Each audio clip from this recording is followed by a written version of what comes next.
दोबारा कहिए कि हम छूट गए तो फिर मुश्किल है, नहीं कर पाएंगे। चलिए ठीक है सर। प्रधानमंत्री जी को तेजस्वी जी बेड रेस्ट की सलाह दे रहे हैं, क्या प्रधानमंत्री की बेड रेस्ट की उम्र हो गई है?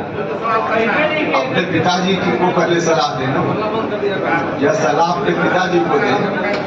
बीमार भी रहते हैं, उम्र भी है, तो अपने पिताजी को देखिए, कोई भी सलाह कोई व्यक्ति दे तो उसकी शुरुआत पहले अपने आप से करें, पहले अपने पिताजी को दें।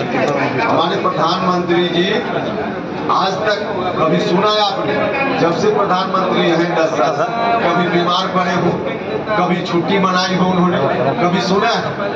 तो इतना एनर्जेटिक प्रधानमंत्री जी खुद अपने स्वास्थ्य को बना कर रखे हैं और उसके बावजूद इस तरह का बचकाना कोई बात करे, क्या मतलब? सर अंतिम चरण का आज प्रचार खत्म हो रहा है। अंतिम चरण का 5 जगह आज मतदान, अंतिम चरण का आज प्रचार खत्म हो रहा है, उसके बाद 5वें चरण के बाद क्या स्थिति है पूरे देश और खासकर बिहार में? सर देखिए, पूरे देश की बात की जानकारी मुझको थोड़ी कम है क्योंकि चुनाव प्रचार में हम इतना व्यस्त हैं, लेकिन बिहार की जानकारी है और बिहार की जानकारी के अनुसार 40 में 40 की जो कोशिश हम लोग की है वह कोशिश बिल्कुल सफल होगी। जहां जहां मतदान हुआ है उस खबर के आधार पर भी हम कह रहे हैं और जहां होना है उस अनुमान के आधार पर। सीतामढ़ी, हाजीपुर, सारण में क्या रहेगा सर? सब जगह हम तो 40-40 बिहार भर में सभी सीटों के बारे में कह रहे हैं, वो एक जगह नहीं सभी जगह के बारे में कह रहे हैं कि बिल्कुल जो एनडीए ने कहा है पहले, लोग भी मान रहे, 400 पार का जो नारा है उसमें 40 का योगदान देने की ड्यूटी हम लोगों की है, बिहार के लोगों की है, तो 40 में 40 होगा। जी, राहुल जी बोल रहे हैं कि पीएम मोदी पहले ही हार मान चुके हैं। अरे जी, राहुल जी क्या बोल रहे हैं? राहुल जी की बात करते हैं, राहुल जी क्या बोल रहे हैं, अब उनको क्या कहा जाए? राहुल जी की बातों का कोई मतलब नहीं है, वैसे ही बोलते रहते हैं।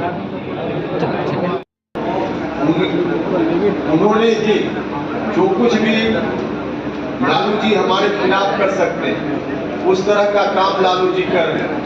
लालू जी की इस साजिश को लोग नहीं थोड़े समझ रहे, लालू जी की साजिश को लोग समझ रहे हैं, इसलिए उनकी साजिश में कोई नहीं है। सब साजिश लालू यादव जी, और उस साजिश में आम लोग आ जाएंगे, कैसे संभव? नहीं संभव। जो कुछ भी आप लोग बोल रहे हैं ना, सारी साजिश लालू यादव जी की है और कुछ भी नहीं, इसको दूसरी नजर से देखने की जरूरत नहीं है। टोटल साजिश लालू यादव जी की है और लालू यादव जी हमारे रास्ता में तो कांटा बोते रहे हैं, आगे भी बोएंगे, हम जानते हैं। तो इसलिए अब उनका दिल लद गया।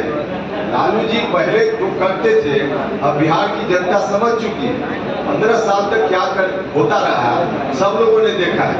अब एक लालू जी की बातों में आकर कहीं से कोई दिग्भ्रमित हो जाए और फिर से लालटेन जलने लगे या कोई एनडीए के खिलाफ जो कुछ भी लालू जी कर सकते हैं सब कर रहे हैं, लेकिन उसकी कोई चिंता नहीं है।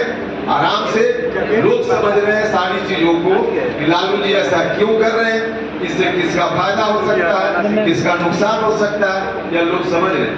आखिर बीजेपी मोहन सिंह का नॉमिनेशन रद्द क्यों नहीं कर रही है? सवाल है, उसका जवाब दी। दूसरा, अपने क्षेत्र में केंद्रीय विद्यालय खोलने का भी मैंने प्रयास किया और सफल प्रयास किया। एक केंद्रीय विद्यालय नबीनगर में जो एनपीजीसी है वहाँ 2018 में ही स्वीकृति दी गई हमारे विभाग की ओर से। विद्यालय 18 में शुरू हो गया, चल रहा है, बच्चे पढ़ रहे हैं। सासाराम का केंद्रीय विद्यालय राज्य सरकार के मिडिल स्कूल के एक भवन में पहले से चल रहा था। वहां मुश्किल से 8-10 कमरे थे, क्लास आगे बढ़ रहा था, बच्चे पास करके आगे की क्लास में जा रहे थे।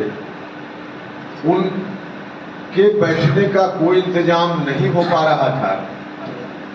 विभाग के अधिकारियों ने कहा कि स्कूल बंद करना पड़ेगा, बंद करने का निर्णय लेना पड़ेगा। आगे बच्चे क्लास आगे जाएंगे तो कहाँ बैठेंगे।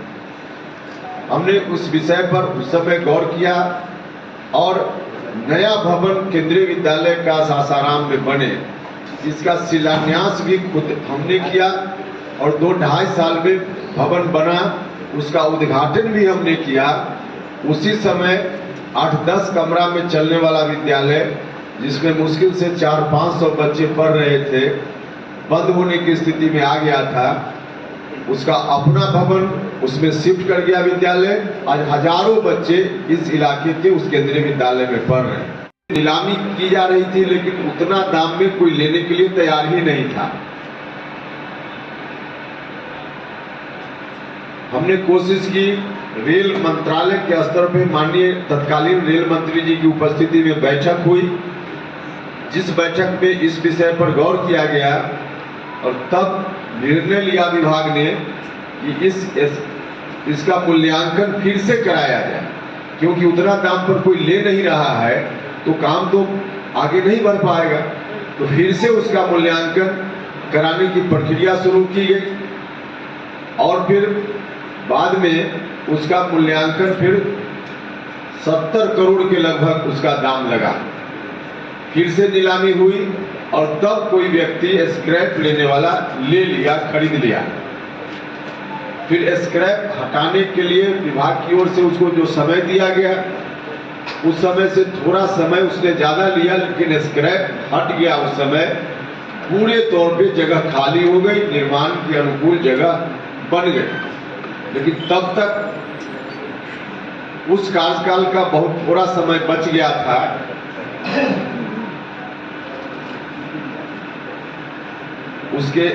उसी समय राजनीतिक परिस्थिति ऐसी बनी कि हम मंत्री परिषद से खुद अलग हो गए। आज जब फिर से चर्चा हो रही है तो हमने पता करने का प्रयास किया कि हमारी ड्यूटी जहां तक थी वहां तक तो हमने किया, लेकिन अब क्या स्थिति है। तो जहां छोड़कर हम आए थे आज भी लगभग वही स्थिति। हम अगर उस समय जो उस कार्यकाल का लगभग 6 महीना बचा था, उतना दिन और रह जाते तो काम तो उसी वक्त शुरू हो गया रहता और अभी तक धुआं निकलता रहता।